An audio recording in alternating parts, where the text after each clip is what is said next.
Welcome everybody, and thank you very much for coming along this afternoon on a wonderfully sunny afternoon in Norwich to join us for the launch of the city's Citizens Academy, the Citizens Academy in the city. My name is David Richardson and I'm the Vice-Chancellor and President of the University of East Anglia, and it's really a great honour to be here to join you at this very important launch. I'm sure many of you are aware that the Citizens Academy is brought together to enable us to work with the wider community to take a coordinated approach to involving members of the public, patients and experts in helping to develop our teaching and research around health and well-being. And UEA is very proud of its civic place, its place in the region. We were really founded very much as a university to serve our region, the University of East Anglia and the region of East Anglia, but also bring that together with the strengths we have as a truly global university, and a university that's currently ranked in the top 200 universities in the world. So bringing together that global outlook with that strong community presence absolutely underpins our values. And we're very proud about the way that we do educate and research across a wide range of disciplines around health, medicine, well-being. And of course, as part of that, we graduate thousands of health professionals every year. And those health professionals are contributing in so many different ways to our community in the region, but also, of course, nationally and globally for those that leave the region and pursue their professions elsewhere. I think there's been no better illustration of this than during COVID, and the way that we've responded and supported our community during COVID through the provision of health professionals, but also offering much more in partnership with the organisations that we work with, including many of those organisations represented today, to really support our wider community during the most challenging of times that really any of us have ever experienced. And I think it's also important as we sit here today, of course, on this sunny day, sometimes it can be forgiven for thinking that COVID is behind us, but it's absolutely not. It's still very much with us. And as long as we have some 85% of the global south unvaccinated, that will remain to be the case. So it will continue to be important that we work on global challenges together as a community. And there's many other global challenges that we need to work on as well, and a lot of the work we do in tackling global challenges stems from the work that starts off amongst our wider community. That means a lot to us as a university, and some of the areas we really focus on are around, for example, the United Nations Sustainable Development Goals, 17 of those, and many of them relate to the wider issues around global health and well-being. And indeed, just last week, we were delighted to find out that we've been ranked as a university in the top 50 in the world for the impact that we have measured against United Nations Sustainable Development Goals. That was a ranking produced by the Times Higher Education, ranking 1,500 universities around the world. So to rank in the top 50 is extraordinary, and actually in the top 10 in the UK. One of those United Nations Sustainable Development Goals is SDG 3, as we call it, which is around good health and well-being. Exactly the sort of things we're talking about today, where we're pleased to rank 7th in the UK. And what they do when they're ranking you here is they look at the research that they do. They look at the education that you do around health and well-being. They look at the extent to which you're graduating professionals that help wider communities. And they look at the extent to which you involve yourself in outreach programs and involve yourself with the community, exactly what we're doing today. So for me, the Citizens Academy speaks very much about the values that we have as a university. And so I'm very excited about what we're going to hear about today from our speakers and from the panel discussion. So what I'm now going to do, and I'd like to thank everybody who's going to be involved in this event for the next hour and a half, and also thank those who've come together to form the Citizens Academy and to bring this event together. But what I'm now going to do is to hand over to the Pro-Vice-Chancellor for the Faculty of Medicine and Health Sciences, Charles French-Constant, who's going to talk a little bit more about what it means to be engaging in the way that we envisage going forward.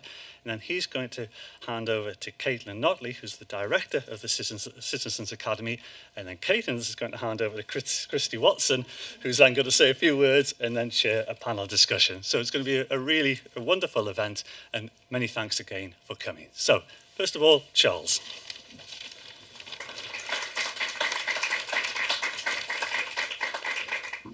Thank you, David, and thank you all for coming this afternoon to this very exciting event. So, as David's already said, my name is Charles French-Constant, and I'm head up the Faculty for Medicine and Health Sciences that's responsible for the teaching and training of medical students, nursing students, midwifery, physiotherapy, and all of the allied health professionals that we do at UEA. And as David's already said, we train many, many hundreds of students every year in these critical areas, and the need for the people we train is obvious to you all, and many of them. The Norfolk and Norwich, for example, would love to recruit all of the nurses we train. The demand is absolutely enormous. But we're also responsible for making a huge contribution to the healthcare research that the university does. And the faculty's made absolutely critical contributions in a number of areas of healthcare research. So I'd include prostate cancer, diabetic care during pregnancy, food and gut health, rehabilitation, research to support behaviours that maximise well-being, and innovating means of care, just to name a few. And these are really important problems that affect many, many people and their families, and make the point that university research is not an ivory tower exercise, that we're doing research that really matters to people and their families right over Norfolk and beyond. And this research doesn't only matter to those people who are unlucky enough to be affected by it. The evidence is overwhelming that if you're treated in a hospital or a healthcare environment where research is an active part of the environment, you get better healthcare. That's very, very clear from many, many studies. So it's really important to us that we play a major role in driving up the research in all of the healthcare settings in Norfolk, and Norfolk and Waveney, so that we can basically help provide better care for everybody in our region. But to do this effectively, we need everybody in the community to get involved. We need people to make sure that they tell us what really matters so that we focus on the right problems.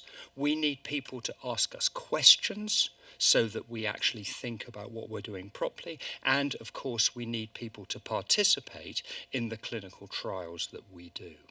And this is why PPI, or public and patient involvement, is so important. Because if we don't get that right, we won't get the research funding that we need, because we won't be looking at important problems. Our research will disappear up blind alleys because we don't have people constantly asking us questions as to what we're doing and whether we're doing the right thing. And we won't have people who can actually help us do the research by participating in the trials. So PPI is an absolutely essential dialogue, and what we need to do is we need to find ways of making sure that this happens more effectively, happens continuously, and without any difficulties. And actually, this is quite a significant change in thinking. When I started research 30 years ago, PPI wasn't really something that you thought about when you were writing a grant application. You made an effort to write a lay summary where you took out some of the longer words, but basically you didn't make any real effort. That's completely changed now. Now when you write a grant application, the public engagement part, the lay summary and everything that goes with it, is the one part of the grant application that everybody everybody will read. So it's absolutely critical to get that right. And right the way through the research spectrum, as I've outlined, PPI is absolutely critical. So what we need to do was we need to find a way of making sure that the dialogue between the public, people with lived experience, researchers, is simple, is continuous, and is effective. And our efforts at UEA in the past, and particularly in the faculty, have been a bit disjointed on some occasions. But the Citizens Academy, which is the brainchild of Caitlin, who's going to speak to you next, of Dylan, who was my predecessor as Pro-Vice-Chancellor, and many service users in and outside the room, is a fantastic way of doing this. I'm probably the person in this room who can take the least credit for this fantastic achievement, having only been a PVC for a few months. But it is a wonderful innovation. It'll enable us to focus our efforts, it'll enable us to maintain a continuous dialogue, and we can create effectively a single wide open door that will always enable PPI to be at the heart of our research.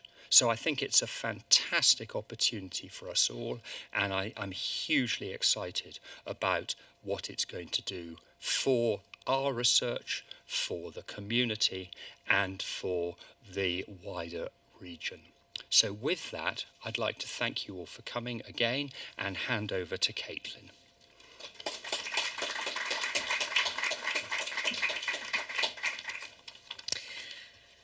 Thank you, David and Charles. Really kind, thoughtful, reflective introductions. My name is Caitlin Notley, and I'm the Director of the Faculty of Medicine and Health Citizens Academy. I just want to say a really big welcome to you all. First of all, it's fantastic to see some new faces here, hopefully some new members of the public here to hear about the work of the faculty, as well as lovely familiar faces of colleagues and experts by experience who've been involved in the research and teaching that we do. This to me is what the Citizens Academy is all about. It is about the collaboration of us as academics, as educators, with members of the public. It's really the spirit of the Citizens Academy is kind of embodied in the audience here that I see before me. So thank you for coming. It's really exciting to be able to talk about this new initiative where we truly value collaboration at the heart of what we're doing. We're all here because we're passionate about improving health, education and research. And we're all here because each and every one of us has a very valuable experience to share. So whether that's experience directly of a clinical condition, or perhaps caring for someone with a medical condition, or experience that we have learned and been taught over many years, we all have a really valuable contribution to the research and teaching that we do. So thank you for coming today. It's a really exciting launch. Huge thank you from me personally to all the exhibitors who've made huge efforts to be here today, and of course the excellent UEA events team and the team here at the forum, without whom this would not have been possible. So just to say a bit more about the Citizens Academy, as we've heard, it's a new initiative, but really built on many years of work that has happened in the faculty over the years.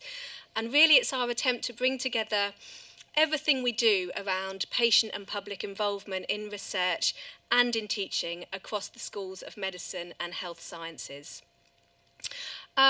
As Charles said, in recent years there's been a culture change, and we've really seen the value of patient and public involvement in terms of the research we do, an integral part of the whole research process, and also in the delivery of our teaching and the way that we are assessed in terms of our teaching outputs. So the Citizens Academy builds on the good practice that has been in place across the faculty in terms of both research and teaching, and is the result of the excellent work and efforts in the past by experts by experience who've contributed, and by our academic colleagues, who together in 2019 produced a series of recommendations as the result of a consultation exercise and a task and finish group report. As a result of that, we are where we are today, really. The Citizens Academy is a really a focal point, bringing together patient and public involvement. We seek to be a point where members of the public can engage with the faculty, can ask us about what involvement opportunities might exist. We can signpost to relevant groups and to opportunities. We can provide support both to members of the public wishing to be involved in our work and also to academics and educators who want to engage with the public but perhaps don't have the tools to know how to do that appropriately. So that's what the Citizens Academy is here to do, to provide those tools and provide that support. We've developed in the past months, through consultation, a comprehensive reimbursement policy, which is really important for our public contributors to make sure that they are properly reimbursed for their involvement work and expenses are paid, to be clear and consistent in that policy. And through a huge consultation exercise, we're also shortly going to be publishing our good practice guidance, which really give advice and guidance to academics and educators on how to involve members of the public in their work, and also advice and guidance for members of the public who perhaps have not engaged with the university before, giving information and resources that will be really helpful in undertaking that important role. So there's lots to be done, and this is really just the start of this exciting initiative. The next phase of development for the Citizens Academy is to develop a training and mentorship programme. We really need to be able to properly train and support our PPI representatives, also academics and educators, so that they can properly involve members of the public in the process, feel supported to do so. So if anyone has any questions at all or has suggestions for us moving forwards, this is a collaborative endeavour. Please do stay, ask us questions, get involved in the conversation. So I'm going to hand over to Christie now. It's really my great pleasure and honour to introduce Christie Watson. For those of you who don't know Christie, she is a writer, a Professor of Medical and Health Humanities and patron of the Royal College of Nursing Foundation. So her recent book, The Language of Kindness, published in 2018, was a #1 Sunday Times bestseller, Book of the Year in the Evening Standard, The Guardian, The Eye, The New Statesman, The Sunday Times and The Times. And it's been translated into 23 languages and also adapted for theatre. In 2020, during the first peak of the pandemic, Christie went back into delivering frontline clinical care in her nursing role, as well as publishing her most recent book, The Courage to Care. And I personally found that book really deeply moving, really touched on what it means to truly engage with members of the public, getting to the heart of what it means to work with people from all walks of life, to understand different perspectives and get a real window into their worlds. So in this case, obviously, Christie wrote about the context of delivering care, but all of that is equally as relevant from an academic perspective when we seek to understand the human experience of ill health and what it means to care. So I'd really highly recommend Christie's writing to you all, and I'm delighted to hand over to you now, Christie, who I hope will share some personal words with us. Thank you. Phew, that's an introduction and a half. Thank you so much. Before I start, one of the panel members, Chantal, has been held up, so I'm hoping that she arrives because she's going to read a poem. And if she doesn't arrive, I might have to quickly come up with some poetry. And believe me, you do not want to hear my poetry. I also was thinking very much about language, and language is still quite divisive in terms of healthcare and how we talk about patients or service users or experts by experience. So I think if we, in this context, use the language that you guys are most happy and comfortable with, people is also a very good word, I feel. Because I guess like Charles, many years ago when I started my nurse training, there was very much an us and them sensibility. It was us, the clinicians, them, the patients. And that was the kind of culture that I grew up in as a baby nurse.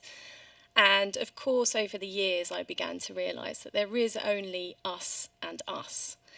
And we live in the kingdom of the young or the kingdom of the well, if we're very lucky, until we don't, until we live in the kingdom of the sick or the kingdom of the older person.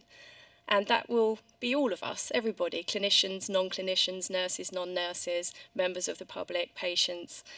And as much and as valuable as empathy is in enabling us to walk a while in somebody else's shoes, I think to really embody an experience, you need to own the shoes. And there's lots of nods in the room from people that own the shoes. And that's why it's so great to see the shoe owners here who are able to work collaboratively with UEA. And it's very, very exciting. And it feels revolutionary, and it's really not revolutionary, or it shouldn't be revolutionary. But it took me a long time to understand how important that lived experience is. And it was really only when I was on the other side of the fence myself that I began to understand. And I'd been a nurse for 20 years and thought I knew something about palliative care and grief and loss. And then it was only when my dad was dying, very young, he was 63, of lung cancer, and I found myself a daughter, not a nurse, on the other side of the fence wearing the shoes. And I started to really, really understand the importance of things about nursing that I didn't understand before. So my dad's nurse, Cheryl, she had lived experience of palliative care, and she also very much involved the public in her research, in her PhD research, and that enabled her to know how important the small, small details would be to my dad, to me, to our whole entire family. Details that I would never have perhaps considered, even as a nurse with 20 years experience.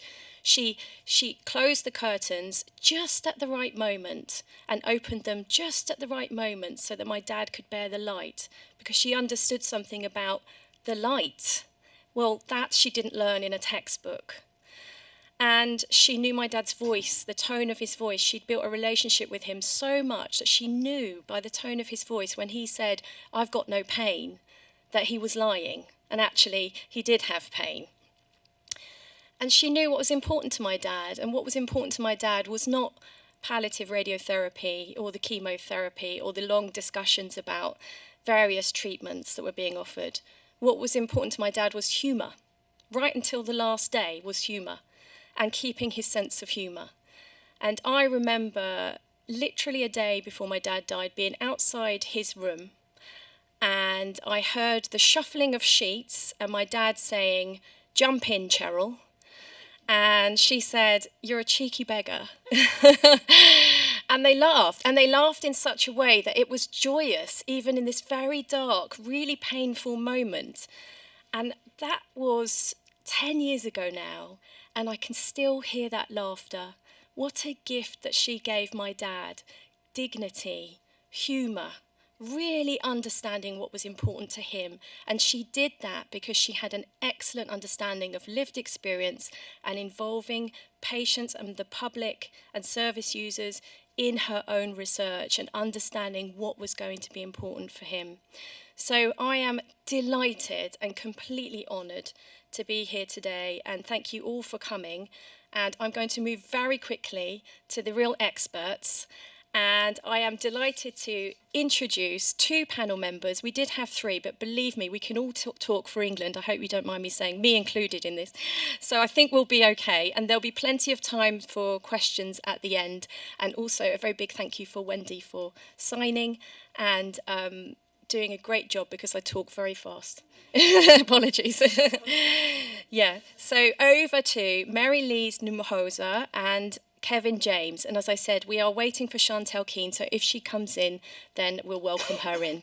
Thank you very much.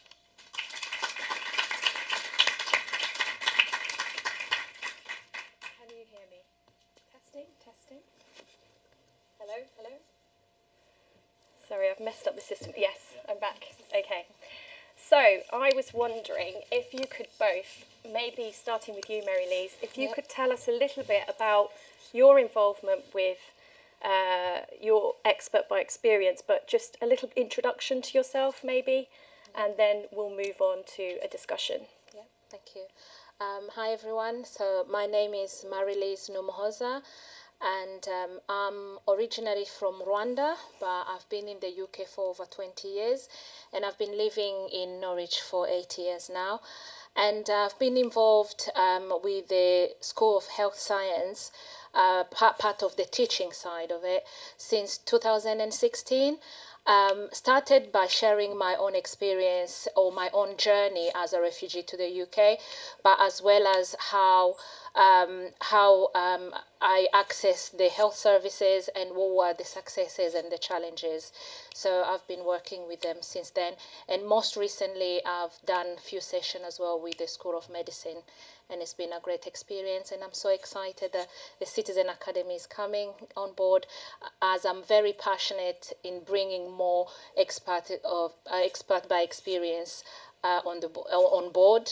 And I work, my daily job is as a frontline worker, as a life connector on loneliness and isolation in Breckland, in very deprived communities where there is lots of issues that they need to be looked into. So I'm so looking forward to carry on being part of the Citizen Academy.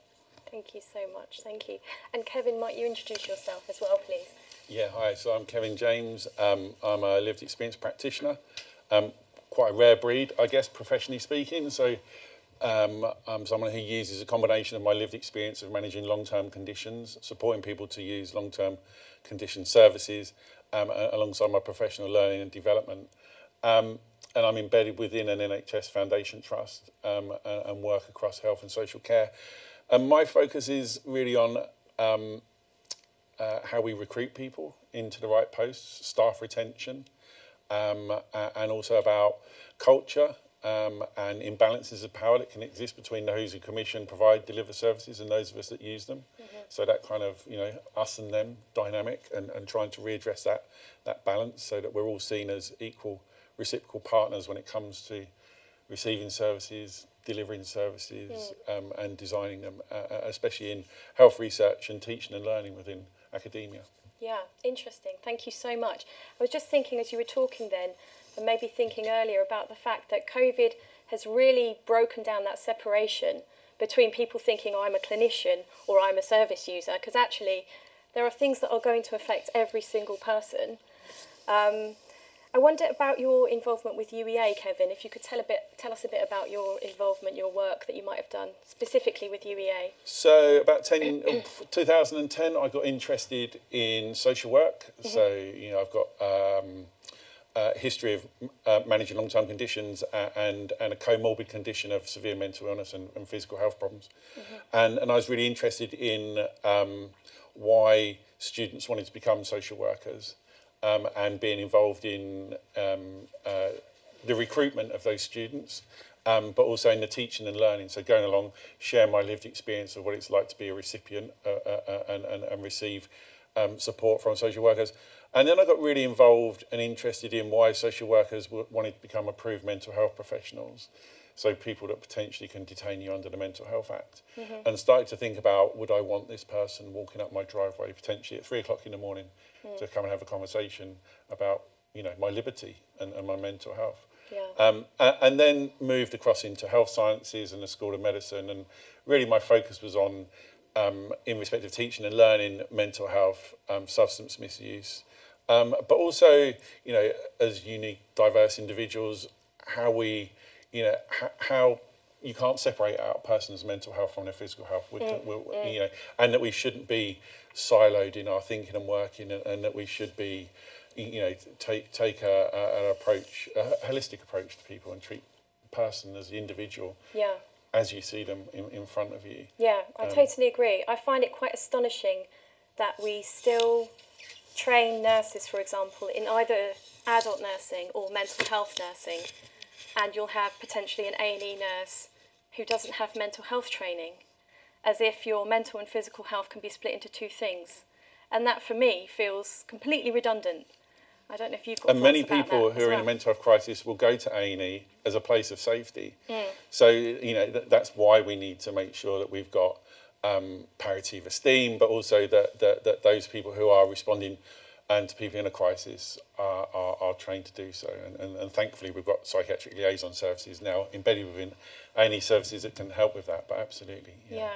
I wonder if you could touch a bit on that, Marilee, because I know you've got some experience in terms of your work with refugee populations and trauma and the effects on physical side of people. Yeah, definitely. So when I was sharing my experience and the journey, it kind of developed into the service we received when we came as refugees, especially around trauma. And it kind of reminded me how we arrived as children. So I was only 18 and I arrived with my mom, and I'm the eldest of 5. So mom received kind of like mental health support, or kind of through the victim support in terms of with what she had experienced. But nothing was offered to us as children, because maybe he assumed we were okay or we are not unaffected.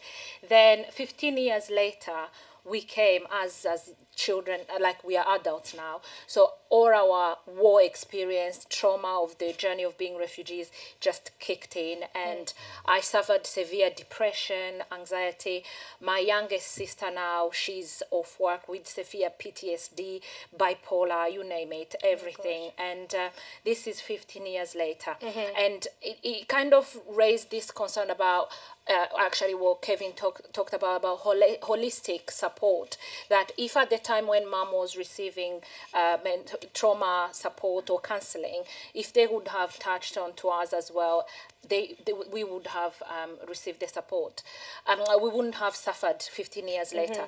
But also another part that I discovered while I was doing the teaching as well, which I shared with the student, because it's not just about speaking about our own experience, but it felt to me when I'm part of the session, we are also exploring together, because throughout the sessions, my mom in 2019, she was discovered to have early dementia. She's only 66. And then they came to realize that her dementia is nothing to do with the physical trauma, it's to do with the trauma, like the psychological trauma from the war, from coming here, all the other challenges you find here. Because when you arrive as a refugee, you're not just a refugee, but you also find issues around being a woman, being racism issues, all that pile on onto what the other mental problem you're suffering. So when they did an X-ray of her brain, they find lesions on her frontal lobe, and the doctors are still trying to determine that those are the causes. So that there is a gap, basically. So there is a gap that through sharing my own experience, my family's experience, it has helped us to kind of undercover, but as well as share with the future professionals where the gaps are in terms of working with people from refugees and migrant background, but also the area of kind of like communication. How I think as expert experience participating in the class is a safe environment for the student to be able to ask questions that they would want to know. So I personally open up with the student and I say, look, I've gone through so much. My life experience is traumatizing. I may be crying now, but it's another form of therapy for myself. So please do ask the questions, because you are learning, but I'm also helping myself to feel better. There is that kind of environment where you're not questioned. You don't feel like you're just questioned. You are sharing, but there is a positive and a safe environment to share the experience. It's a really important point that you do provide kind of psychologically safe spaces for people to just be themselves, because many reasons why people go into nursing or social work or medicine is because of life experiences within their own families, and they want to be able to make a difference. So some of the narrative around sharing your lived experience and your story can be quite emotionally triggering for you, but also be triggering for the audience as well. And it's important to be able to provide that space. And also one of the things that I've really enjoyed sharing with different student groups is how difficult it can be to navigate systems and networks as a patient, as a service user. If you've got complex comorbid conditions and you've got 5 or 6 different consultants and GP, it can feel like a full-time job and quite exhausting. Admin of it, Just the admin, phone calls, keeping up with appointments, and even more so during the pandemic. So it's important that professionals hear and understand how we need those professionals to be advocates for us as well at times, not and hold on to hope for us as well. Yeah, I think I've got so much to ask you both, but the word that I keep hearing is story, story, and I just feel like we are flesh and blood and bones, all of us, but the thing that connects everybody is story. And I suppose, thinking of my own nurse training and sort of medical curriculum, it's very light on story and it's very heavy on fact, which is absolutely right. People need to learn facts, but we are living in an age where it's very easy to look up facts and you can't look up what you both just told us. And so I think to shift towards story feels like a very positive, inclusive and collaborative thing that might be helpful for people moving forwards. I think the power of the narrative is it's something you're not going to get from a textbook. So it's important that we all share our stories, even professionals, whether that's in reflective practice or sharing with people with lived experience what it's like for them as a student on placement or something similar. And language is so important, the words that we speak are so important. I've heard many other people that I work with as lived experience practitioners who have not had very good experiences. A friend of mine went to a GP to talk about she associated weight gain with antipsychotic medication, and that she was worried about the weight gain even though the medication was stabilising her mental health. And unfortunately the GP's response was, well, you can either be, you've got a decision here, you can be thin and crazy or fat and stable. Now, that's no language to be used in any context, let alone with somebody who's coming to see you for help and support. So language, what we say about each other, defines us, and it's important that we use respectful, recovery-focused language when we're talking to people. I totally agree, and I've got GP colleagues who talk about people that they're coming in with suffering that you can't cure with medication now, increasingly. So people come in with all over body pain or emotional pain that's manifesting in some physical way, because again, you can't separate mind and body, right? And so they're writing prescriptions for medication, but also little notes to say, this is not your fault. Yeah. I see you. I'm sorry for you. And she said it seems to be helping people, and they value the notes as much as they value the medication. Absolutely, So, yeah. I can say as a service user of 30 years, I think that probably, psychiatry and medication are probably the two least things that keep me well. It's about connectedness, it's about community, it's about what gives me a sense of purpose and identity, belonging for all of us, that really matters, and being part of a community, stable housing, having a job, income, those kind of things are really important alongside. So there's things for all healthcare professionals to consider alongside writing a prescription. And we were speaking about social prescribing before and the benefits of that, and And we're living in a time when everything's costs are going up, housing's more of a problem, we're living in a time of war, so the trauma that's going to go with that. I was just wondering about, specifically in terms of how, as the Citizens Academy is moving forwards, have you got any sort of experiences that were challenges working as an expert by experience, or anything particularly challenging, and any solutions to those challenges, with any involvement with any education or research that you've been involved with before? Anything we need to know? So for me, my experience is don't parachute people in, ask them to share their story, which can be emotionally difficult and challenging for all concerned, and then offer them a payment slip and say, we'll reimburse you for your time, and off you go. It's really important that we check in with people, even if it's 12, 24, 48 hours afterwards, just, as you would do anybody. That's really important. But I'm hearing really good things about, especially from Chantal earlier, about one of the colleagues at Health Sciences that does regular check-ins and does those things. So that it's really important that we don't see people as a commodity, and that we bring people in because they are valued and respected, and that we value that, not just through paying them for their time, but checking in with them. Yeah, and so that it's more collaborative and very much not tokenistic. I think so. Have you got any thoughts about that, Marilee? I say, I think it's already covered in terms of the checking in, because and Chantal mentioned it earlier, that ever since I've been an expert by experience and working in the health science, the School of Health Science, I've always been accommodated in a way that how do you want to share your story? It's not just about, oh yeah, come in and just tell us. Do you want to do it through a set of questions, or do you want it to do it in a small group, things like that? And then in the end, getting a phone call or a text message or an email saying, how are you feeling, and then how what did you like and what didn't you like, and what can we do better? So that's all important. But the other thing is, I think Catherine touched on it as well, is about offering training and mentoring as well for new experts by experience, but as well as enabling us who are expert experience to be able to spread the word as well, and getting more other people involved and inspired. I tend to focus on younger people as well, because younger people are the future generation.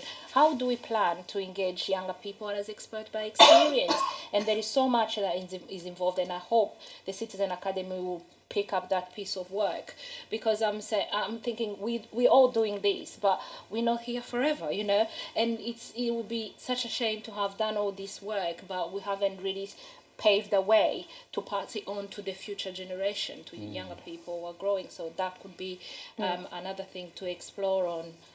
Because I know today, as a frontline worker, I meet loads of young people living with mental health. There is a high level of waiting list for children counselling and things like that. These are the problems we have now.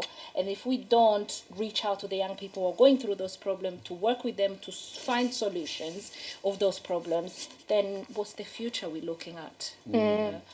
So that's and I'm sure many young people feel like they haven't got a voice at the moment, really. And I'm sure everybody here feels as I do, that it's very reassuring to think that when you are involved with research, or you are a patient in hospital, or you're a relative supporting somebody, that there are experts by experience who have been involved the whole process and the whole way through, from the start of people's education in healthcare to the point of delivery, to the research in the background. You know, it feels like a very reassuring thing for the person on the other side of it. So it does also, I want to add a quick thing, Yeah. it does also break the barrier of like, the barrier of communication or assuming. So in my own experience, like as a refugee, as a migrant, as somebody from migrant background, some of the questions that I got asked by the student, for example, in my culture, we don't have terminologies of depression, anxiety. If you have a mental health problem, in my culture, you're classified as crazy.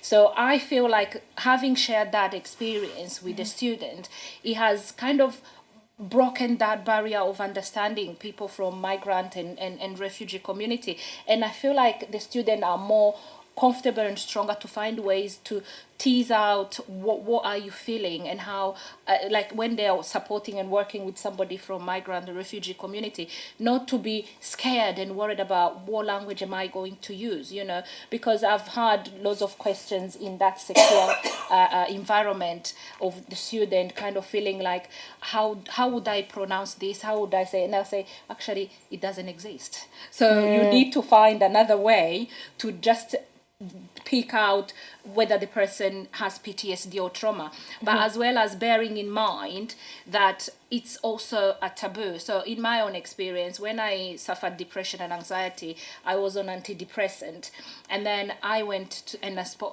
talked to my mom, and I said, oh, I forgot to take my medication, and she was like, and she was still okay this time. And this is somebody who has trained as a nurse and has been practicing as a nurse.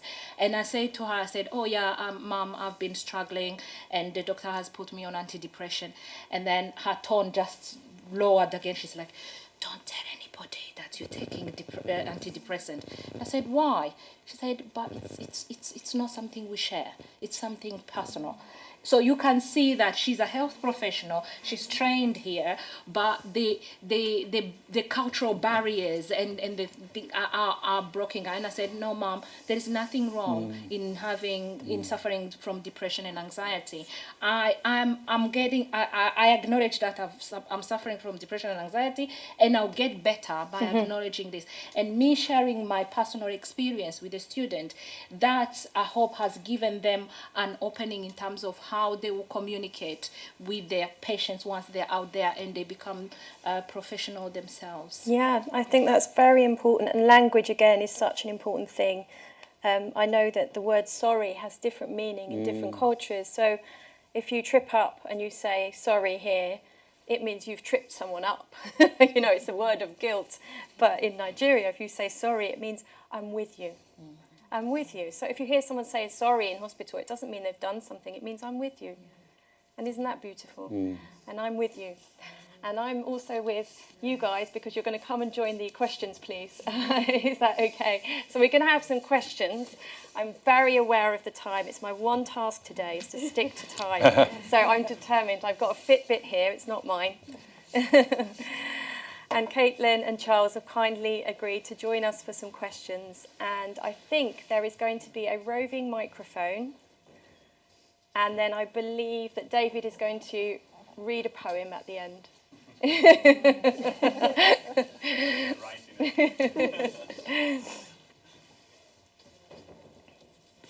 Does anyone have any questions? Because I feel like I'd be able to hear you if you raise your hand. I'm sure there are lots. Yes, thank you. Just the challenge of engaging younger people in research and working with the university, because in some instances it is possibly more difficult for that generation to free up the time to become involved. Yeah. I very much people, myself and my husband have been involved with working with the university for a good number of years now, and I sort of feel it is time where we are needing to get a wider representation of the whole community. Yeah. I mean, do you mean specifically children and adolescents, or just generally a more sort of diverse age range of people involved? Physio. I didn't hear that, sorry. Physio. Say? Physio? Is it physio? Stroke. Oh, Getting involved in stroke. Physio. Yeah. Sorry, but no. Yeah. Accommodating people with communication difficulties to Absolutely.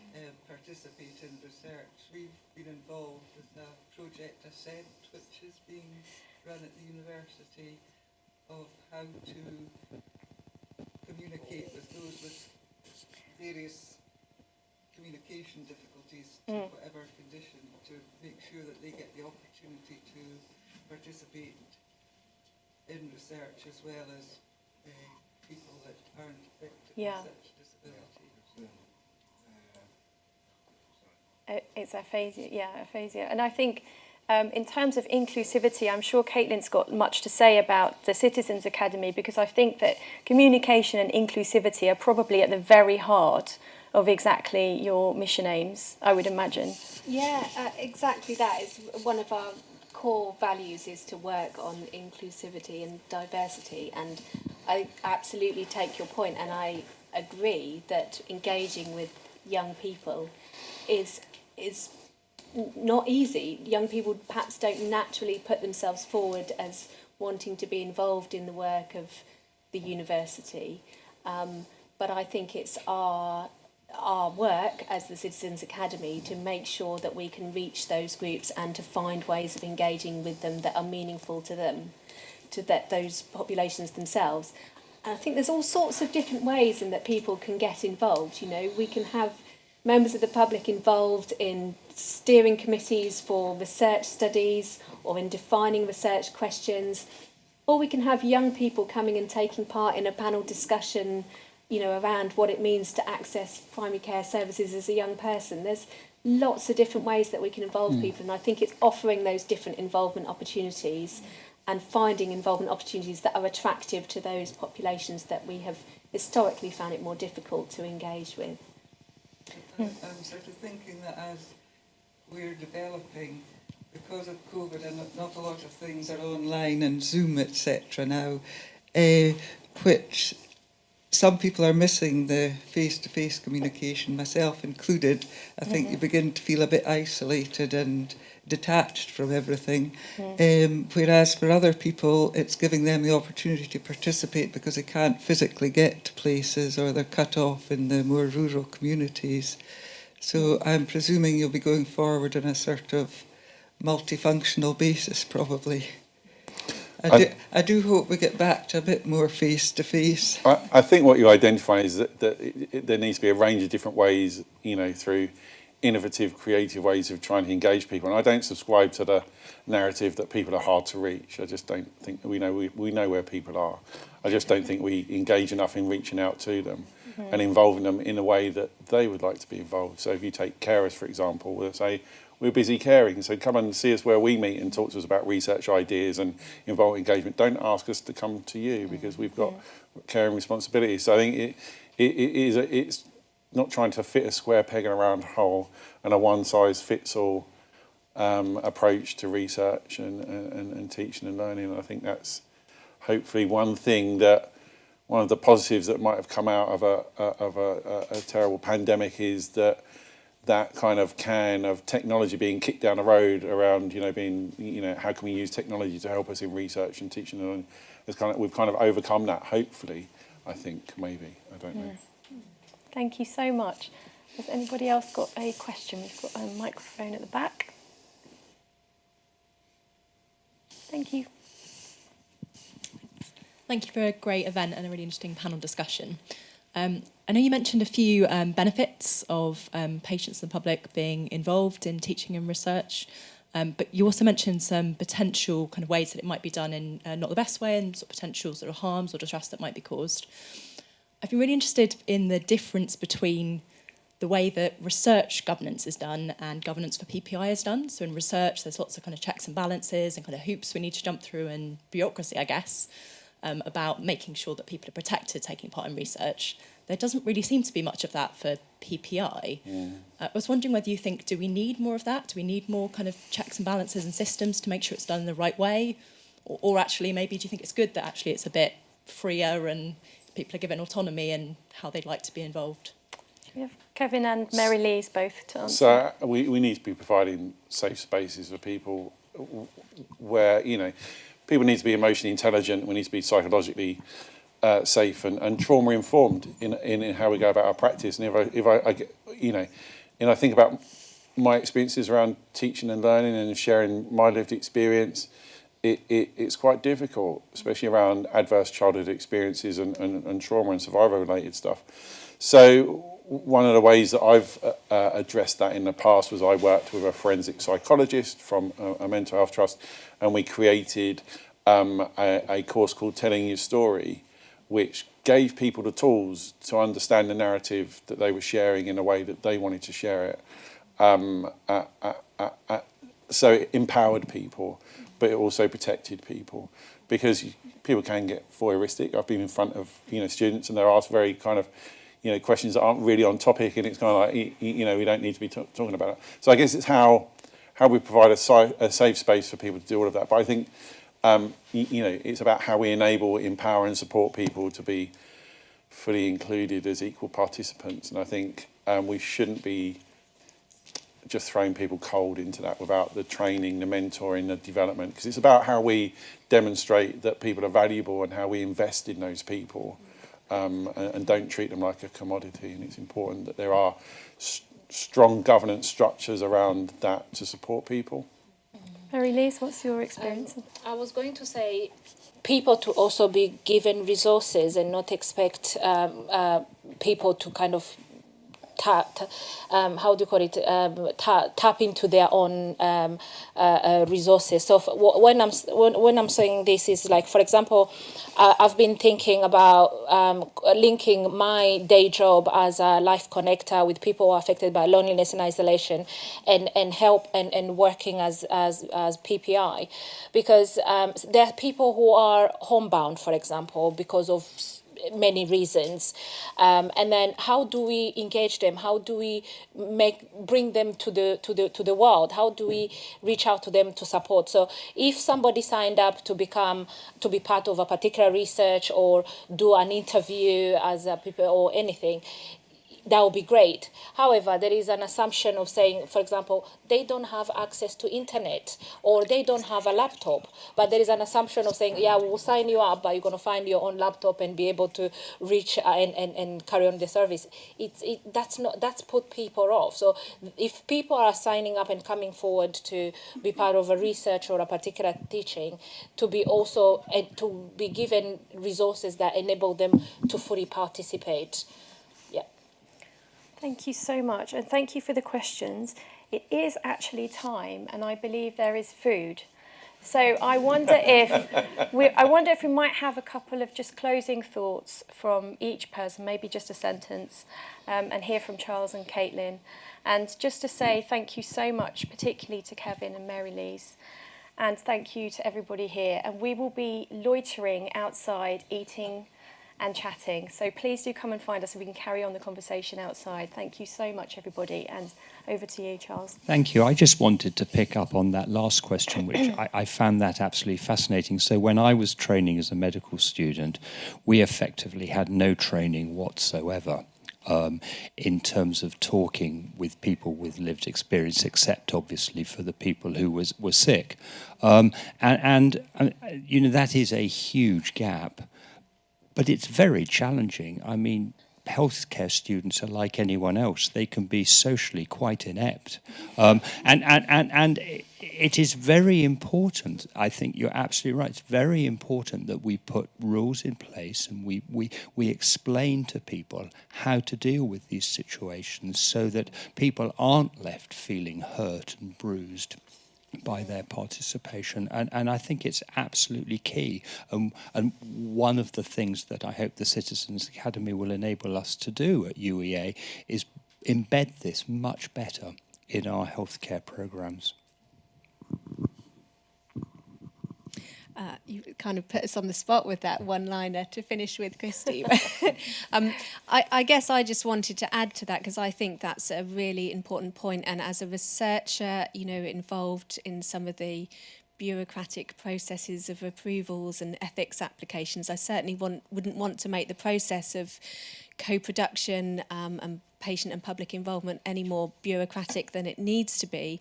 But I absolutely hear the point and completely agree about, you know, properly supporting people, not leaving people in a place where they feel they've made a contribution and then they're left to deal with the aftermath of that.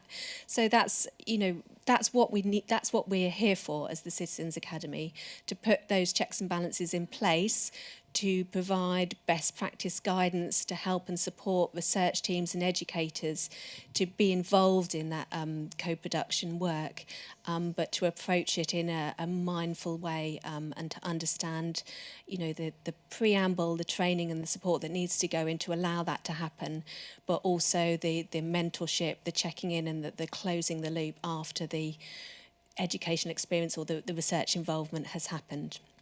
Thank you. Would you like to say a couple of words to close before we go and have some food? Because it's time, I feel. I was going to hand over to Kevin and Marilee for final words. Is that okay? Or everybody, yeah. I guess, you know, what keeps me coming back in respect of research and teaching and learning is definitely the relationships. It's about how we enable, empower, support people to be true, equal, reciprocal partners in what we're doing, and that does require thinking about it, does require investment and mentoring and coaching and support, but also acknowledging that we're all experts in our own care. You know, and I think that's the important bit. But yeah, we need to invest in people. Thank you. Marilee?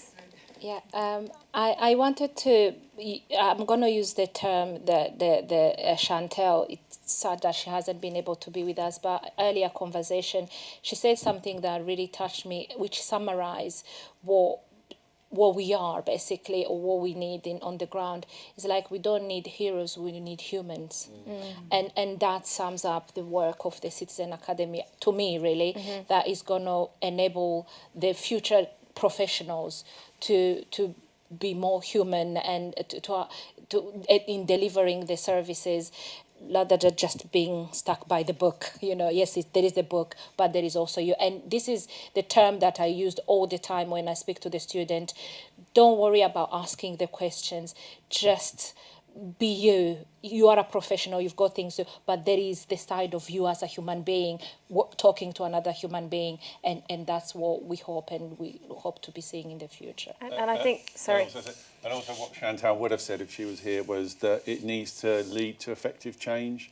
Chantal was saying that so many times she's felt that she's been invited to be involved in certain things, and it's felt very kind of tokenistic, and you've been wheeled out, and people tell you you're brave and courageous and well done. But I guess what we need to see from that is that change happens. Yeah, and that it isn't tokenism. And measurable outcomes as yeah, well. absolutely. Achievable outcomes. Achievable outcomes. Good work, outcomes. We're going to talk out there, I think, so please hold your questions, and thank you. It was a question, it was just constructive feedback. And acknowledgement. 100%. Yeah. And I think just to close on Marilee's point, which it sort of sums up what I feel about everything in the world. We're just one human talking to another human, and how beautiful. And thank you so much for being on the panel.